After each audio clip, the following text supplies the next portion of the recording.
नमस्कार मेरे दोस्तों, कैसे हो आप सभी? आई होप आप सभी अच्छे होंगे। मेरा नाम है लक्ष्य शर्मा एंड मैं हूं आपका दोस्त और होस्ट। तो चलिए शुरू करते हैं इस वीडियो को। मैं और मेरा दोस्त दोनों आज स्कूटी से ही घूमते हैं। ऐसा बहुत कम होता है कि लोग सेटल्ड हों उसके बाद भी स्कूटी से घूमें। तो आज की वीडियो का टॉपिक है why looking poor is important in India. इस स्टोरी की शुरुआत मैं अपने ही एग्जाम्पल के साथ करता हूँ। जब मैं और मेरा दोस्त कॉलेज में थे और कॉलेज कंप्लीट होने के बाद दोनों की ऑलमोस्ट सेम सैलरी पर जॉब लगती है। जॉब लगते ही मेरा दोस्त घर, कार, न्यूली लॉन्च्ड आईफोन सब कुछ खरीद लेता है। लेकिन इस चीज में एक कैच होता है। ये जो भी चीजें वो न्यूली खरीद रहा था, नई कार हो, नया घर हो या नया आईफोन हो, ये सभी चीजें थी ईएमआईज पर। एंड मुझे बहुत अच्छा भी लग रहा था उसके लिए। लेकिन still at the same time जब मैं भी उसके ऑलमोस्ट सेम सैलरी पर जॉब कर रहा था, मैं प्रेफर कर रहा था ऊबर को, मेट्रो को या ऑटोस को अपने ट्रैवल पर्पस के लिए। एंड वो ट्रैवल कर रहा था अपनी खुद की न्यूली परचेज्ड कार में। राइट, सब कुछ सही चल रहा था, मुझे भी काफ़ी अच्छा लग रहा था मेरे दोस्त के लिए। लेकिन तभी प्रॉब्लम आती है सडनली कोविड की सिचुएशन आने से होता क्या है कि पूरी ओवरऑल जॉब मार्केट में काफ़ी ज़्यादा रिसेशन आ जाता है, ले ऑफ्स की सिचुएशन बन जाती है एंड उसको जॉब से निकाल दिया जाता है। अब एक पॉइंट ऐसा आता है कोविड के टाइम पर कि उसको नई जॉब भी नहीं मिल रही थी और उसके पास इनफ अमाउंट भी नहीं था उसकी करंट ईएमआईज को पे करने के लिए। चाहे फिर वो होम की ईएमआई हो या उसकी कार की ईएमआई हो या उसने जो आईफोन खरीदा था उसकी ईएमआई हो। एंड साथ ही साथ उसके पास बिल्कुल भी सेविंग्स नहीं होती हैं इस टाइम पे, बिकॉज उसका सारा पैसा ईएमआईज में जा चुका था। तो इस वीडियो में मैं कुछ ऐसे पॉइंट डिस्कस करूंगा जो कि आपको भी आपकी लाइफ में काफ़ी ज़्यादा हेल्प करेंगे, आपको भी काफ़ी ज़्यादा सपोर्ट करेंगे आपकी लाइफ में। तो हमारा सबसे पहला पॉइंट है वांट्स ओवर नीड्स। अब आपको ये समझना है कि जब चाहे आप जॉब कर रहे हो चाहे आप बिजनेस कर रहे हो, जब भी आपके पास सबसे पहले पैसा आता है, आपके इनकम सोर्स से, तो आपको ये समझने की नीड है कि एक्चुअल में आपकी कितनी नीड है। राइट, एंड आपकी वांट्स क्या है। सबसे पहले आपको जो अपनी प्रायोरिटी देनी चाहिए वो अपनी नीड्स को देनी चाहिए। उसके बाद आपको अपनी प्रायोरिटी अपनी वांट्स को देनी चाहिए। अगर आपकी सैलरी 20 लाख रुपए साल की है तो ज़रूरी नहीं है कि आपको 50 लाख या 60 लाख की गाड़ी ही परचेज करनी है। अगर आपका काम चल रहा है 5 लाख 10 लाख की गाड़ी में भी, तो भी वो आपके लिए बेस्ट है। मेरा कहने का अब यही मतलब है कि आप अपनी ज़रूरत के हिसाब से ईएमआईज को बढ़ाओ घटाओ। आपको कभी भी शो ऑफ के लिए कोई महंगी चीज़ ऐसी नहीं परचेज कर लेनी है जिसका इम्पैक्ट डायरेक्टली आपकी पॉकेट पे पड़े। आप वो हर एक चीज़ करो जो आपको अच्छी लगती है। आपको अगर महंगा फ़ोन चाहिए आप डेफिनेटली उसको परचेज़ करो। अगर आपको महंगी कार अच्छी लगती है तो आप डेफिनेटली उसको परचेज़ करो। अगर आपको महंगा घर लेना है तो डेफिनेटली आप उसको परचेज़ करो। लेकिन आपको इस चीज़ का ध्यान ज़रूर रखना है अपने माइंड में कि वो चीज़ जो आप न्यूली परचेज़ कर रहे हो वो अभी तो आपको एक सडन हैप्पीनेस दे रही है, लेकिन लॉन्ग टर्म में वो आपके लिए एक बर्डन ना बन जाए, आपकी पॉकेट पे एक बर्डन ना बन जाए। इस वीडियो का दूसरा पॉइंट है सेट योर प्रायोरिटीज।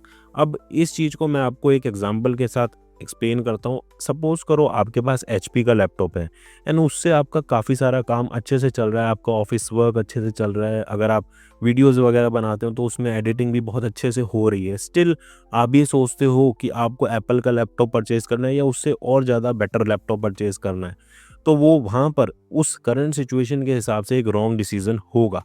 बिकॉज आपके पास ऑलरेडी एचपी का लैपटॉप है एंड उसमें कोई भी प्रॉब्लम नहीं है ऐसी जिस वजह से आपको अपना करंट लैपटॉप चेंज करना पड़े।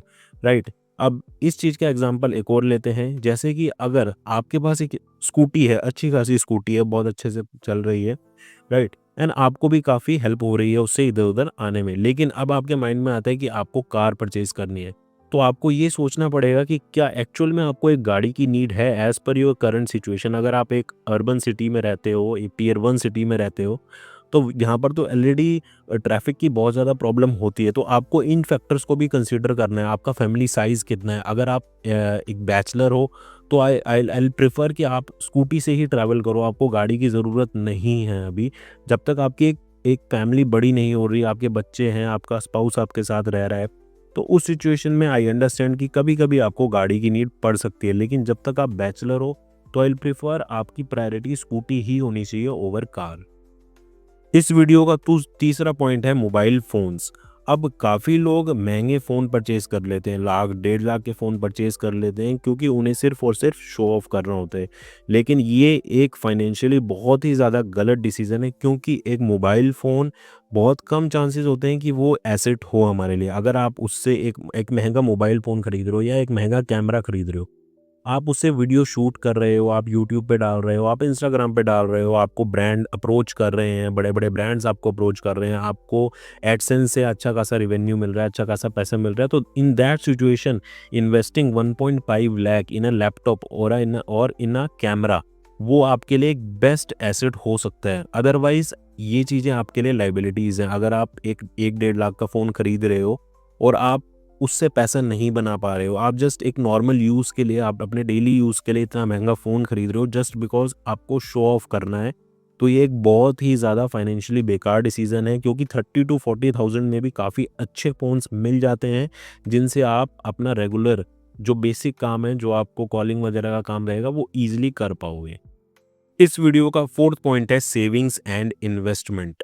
अब सेविंग्स एंड इन्वेस्टमेंट इस वीडियो का सबसे ज़्यादा इम्पोर्टेंट पॉइंट है क्योंकि आपको जभी भी, चाहे आप जॉब करो चाहे बिजनेस करो, आपको मिनिमम 6 मंथ का इमरजेंसी फंड अपने सेविंग अकाउंट में या अपने एफडी अकाउंट में रखना ही चाहिए क्योंकि यू नेवर नो कि कभी भी सिचुएशन ख़राब हो सकती है। कब सिचुएशन ख़राब होगी आपको कभी भी पता नहीं चलेगा, वो सडन सिचुएशन होगी। तो इस केस में आपके पास एटलीस्ट 6 मंथ का इन्वेस्टमेंट या इन्वेस्टमेंट इन द सेंस कि आपके पास सेविंग होनी चाहिए इन फॉर्म ऑफ एफडी या in form of saving account, right. उसके बाद जितना भी पैसा आपके पास बचे, आपको उस पैसों को इन्वेस्ट करना चाहिए आपकी खुद की नीड्स या आपकी वांट्स को ख़त्म करने के बाद। जितना भी पैसा आपके पास बच रहा है, राइट, आपको उसको अच्छी जगह इन्वेस्ट करना चाहिए ताकि आपका पैसा ही आपको और पैसा कमा कर दे। या रेदर आप उस पैसे को आप स्टॉक मार्केट में इन्वेस्ट कर सकते हो, आप शेयर मार्केट में इन्वेस्ट कर सकते हो, आप किसी रियल एस्टेट प्रॉपर्टी में इन्वेस्ट कर सकते हो, आप गोल्ड में इन्वेस्ट कर सकते हो, आप सिल्वर में इन्वेस्ट कर सकते हो या कोई और अच्छी स्कीम में आप इन्वेस्ट कर सकते हो।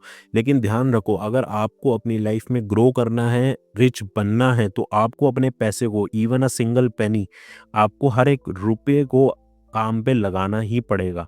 अगर आप एक-एक रुपए को काम पे लगा दोगे और वो इन्वेस्टमेंट ही आपको और पैसा बना के देगी, तो आप डेफ़िनेटली अपनी लाइफ़ में रिच बहुत जल्दी बन जाओगे। इस वीडियो का 5th पॉइंट है इंश्योरेंस। अब इंश्योरेंस, हेल्थ इंश्योरेंस हो या टर्म इंश्योरेंस हो, ये दोनों इंश्योरेंस ऐसे इंश्योरेंस है जो आज के टाइम में हर एक पर्सन के पास होने ही चाहिए। अगर आप अपनी फैमिली में एक ऐसे पर्सन हो जो सिंगल अर्निंग हो and rest of the family आप पर ही डिपेंडेंट है, तो आपको टर्म इंश्योरेंस लेना बहुत ज़्यादा ज़रूरी है क्योंकि इन केस अगर आपके साथ कोई भी इंसिडेंट हो जाता है, कोई भी दुर्घटना हो जाती है, तो उस सिचुएशन में आपकी फैमिली को फाइनेंशियली स्ट्रगल ना करना पड़े। एंड दूसरा पॉइंट है हेल्थ इंश्योरेंस का, तो हेल्थ इंश्योरेंस भी बहुत ज़्यादा ज़रूरी है। हेल्थ इंश्योरेंस की वैल्यू हमें सिर्फ तभी पता चलती है जब हमारे साथ कोई दुर्घटना हो जाती है एंड उस सिचुएशन में हमारी हेल्थ की वजह से या उस सिचुएशन की वजह से बहुत सारा हमारा पैसा खर्च हो जाता है। पॉइंट के साथ मेरी ये वीडियो खत्म होती है। आई होप आप सभी को मेरी ये वीडियो पसंद आई होगी। तो अगर आपको मेरी ये वीडियो पसंद आई है तो मेरे चैनल को ज़रूर सब्सक्राइब करें, इस वीडियो को लाइक करें। मिलते हैं अगली वीडियो में। Till then bye bye.